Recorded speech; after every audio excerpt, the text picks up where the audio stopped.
Hello. This beard is getting out of hand. It's getting gruff.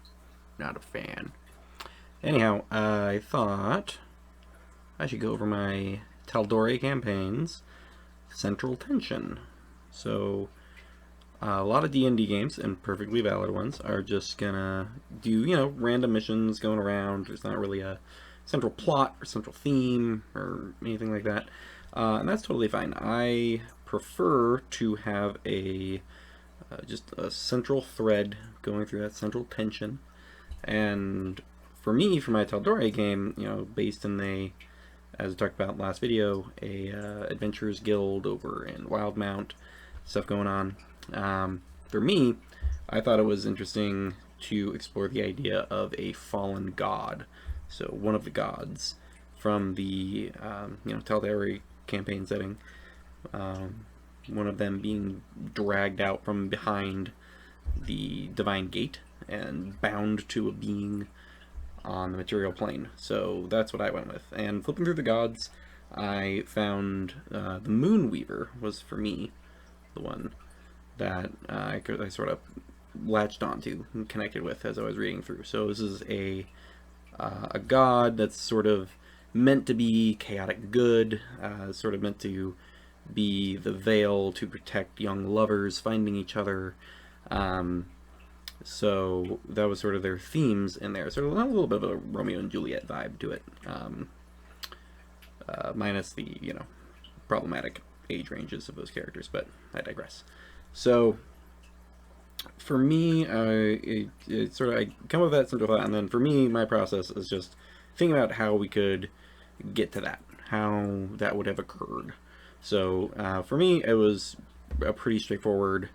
There must be a paladin of the Moonweaver that is somehow tied in with them, and then they fall out of their faith in the Moonweaver and want to tear her down. And so we'd say, okay, well, what would create that situation? Well, it's the Moonweaver.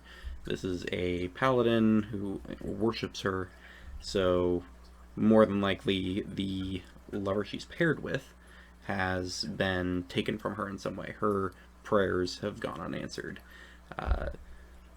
There's nothing else she can do about it, and her god isn't answering her, and she a buildup of life's frustrations, and this path of devotion is supposed to be her way out and into the arms of the one she loves, and it all just falls apart.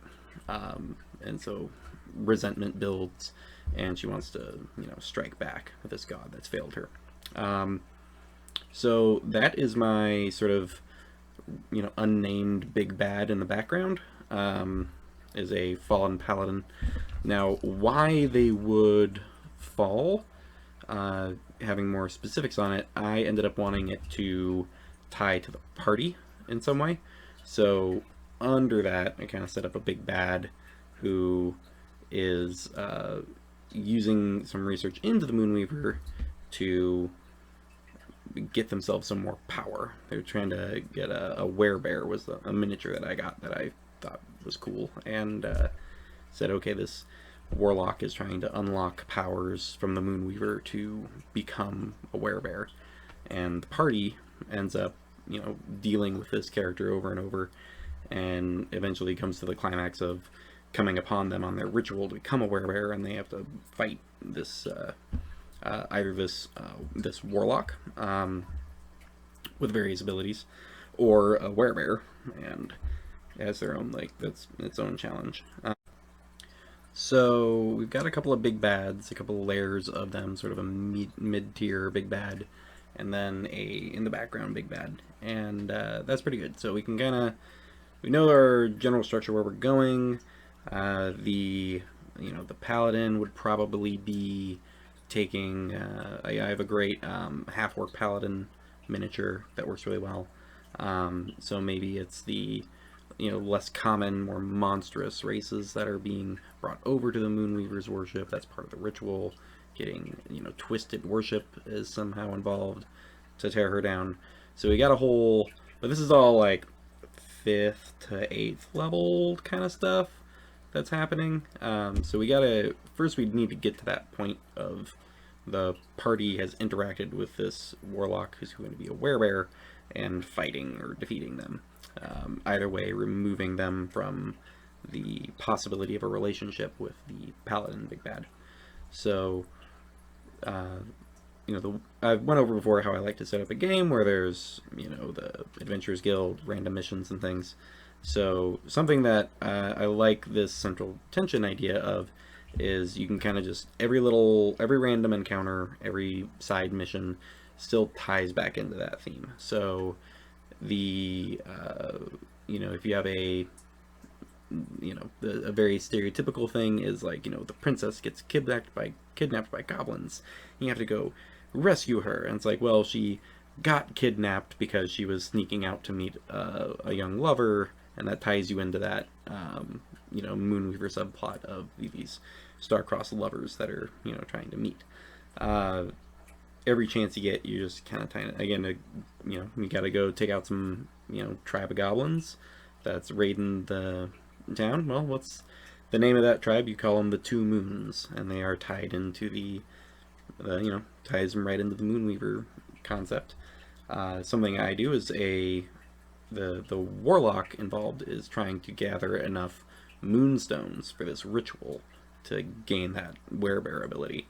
So they're in the Adventurers Guild. They have a posting up where they're paying extra for moonstones. Everybody knows they're the one to go sell your moonstones to. That goblin tribe that's harassing the passersby is really looking for moonstones is the thing that they're looking for, and so it all is kind of tying back in together. Now you want some ways to deflect, like I have moonstones as a material component to make the common magic weapon, the moonbeam sword. It just sort of glows at night, but it's a magic weapon and it's on the cheap side. So it's I have that as you go to ask the tavern and about, hey, what's up with these moonstones? He's like, oh, every young adventurer gets themselves a moon-touched sword, just in case you run into those resistant monsters. So you have that as a excuse why that's doing. And that warlock guy, he's like, oh, well, I'm getting into the business of just making magic weapons and making a profit off of that. I'm not really interested in going out and adventuring right now. So there you have that. Now, you want to be open to tying these into backstories and things like that. So we can go over that more in a different video. But that is just how I went through picking a central tension and some examples on how I tie it back into the game as much as I can until they eventually find themselves at that point. Now I probably need to insert a clip earlier telling my players not to watch this. That should be self-evident, right? You should know not to be watching this if you're in my game playing it. Yeah, we'll leave it at that. Okay. So, fallen gods to the Moonweaver, you would need to find your own works for you in your campaign, and then you have a solid little back plot that's going on while you just make encounters that you like and then tie them back into that central tension. So yeah, do that. Not sure what to do next, like general tips or just like a character video. I'll have to decide. Alright, well, I hope I see you on the next one. Leave a comment if you have a suggestion. Or a character prompt. I get some from my 5-year-old sometimes, where she wants a princess kitty that is also a knight. And I'm like, oh, well, yeah, Tabaxi, noble background. Let's go Eldritch Knight, and let's see, they can summon a weapon that they can touch. What if she summons a cannon? That'd be funny. Yeah. Give me something, I'll probably make a video of it, because I have, like, no subscribers. Like, 2 views, so doesn't matter. Alright, I'll see you around.